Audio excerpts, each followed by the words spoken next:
All right, boys, have a seat. We need to talk about the tactics Graham Potter used yesterday against Manchester United, which, in my opinion, was fairly good. I wouldn't say a masterclass, but what he did throughout this game is the reason why I trust in Graham Potter and had issues with Thomas Tuchel, because as we saw early on in this game, Graham Potter came out with his squad. He came out with this squad right here, as we can see, with a back five. Now, throughout the game, what we did notice is that Manchester United was running rampant in the midfield, as we saw in through this entire game for the first 30 minutes. Graham Potter obviously saw that too and made a big change. He took off Cucurella, brought in Kovacic, which I know most people are going to say, why not just start Kovacic right away? We've been playing so many games right now. You cannot start Kovacic each and every single game. He came on very early in our last match because Conor Gallagher had some type of sickness or something was going on.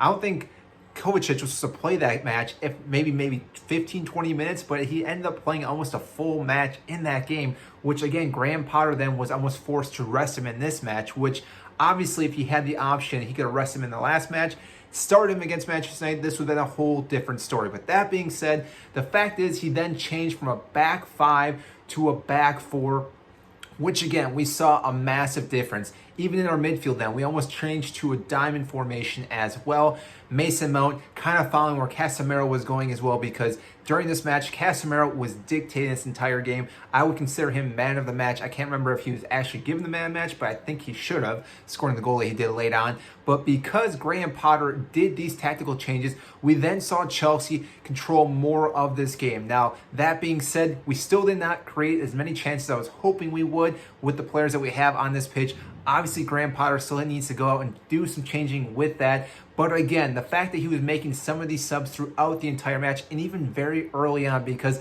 I feel like most managers go out there with their tactics and keep the entire tactics for the first 45 or the first half, and maybe even for the first 60 minutes before they even tinker around or change anything, which had we have done that, I'm pretty sure Manchester United would have ended up scoring at least 1 or 2 goals, which then we would have been chasing this entire match, which has been so much more difficult. So again, props to Graham Potter for doing the change that he did. Again, I have a feeling that a lot of people are going to have a backlash on not starting Kovacic, but again, you cannot start him each and every game.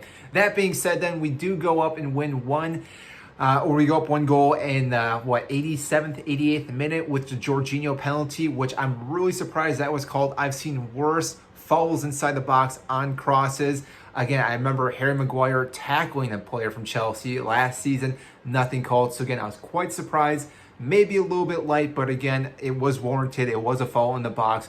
Jorginho stepped up, ice cold, always scores for Chelsea. I think he has 90% of his goals now from the PK spot, which is kind of comical, the fact that most of his goals come from one spot. But again, for Chelsea, he is deadly at them. Not so much as lately for Italy, but that's a whole different story. But for Chelsea, he found the back net.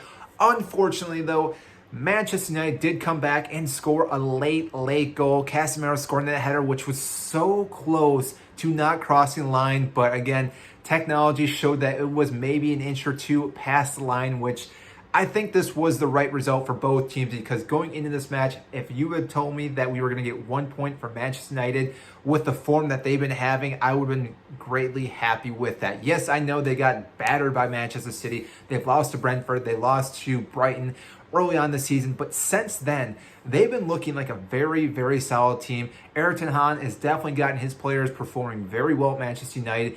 And they are a team that are very threatening. So the fact is we played them right now before they really get things going, and we did get a point from them, I think is very gracious and good thing that happened from this game, because it could have went either way. Yes, maybe we should have got all 3 points because we scored late and should have held that. But same thing, Manchester United did have their opportunities early in this match, and had they have scored, it would have been a whole different game itself. But the fact is, from this, Graham Potter is definitely knowing what he needs to do tactically wise. And again, I feel very, very confident in what he's doing at this club. So I hope you do as well. The fans that are Chelsea, even if you're not a fan of Chelsea, I'm sure you do enjoy what Graham Potter is capable of doing as a manager. So that is all I have for you today in this video. If you did enjoy this video, make sure to hit the like button and subscribe down below.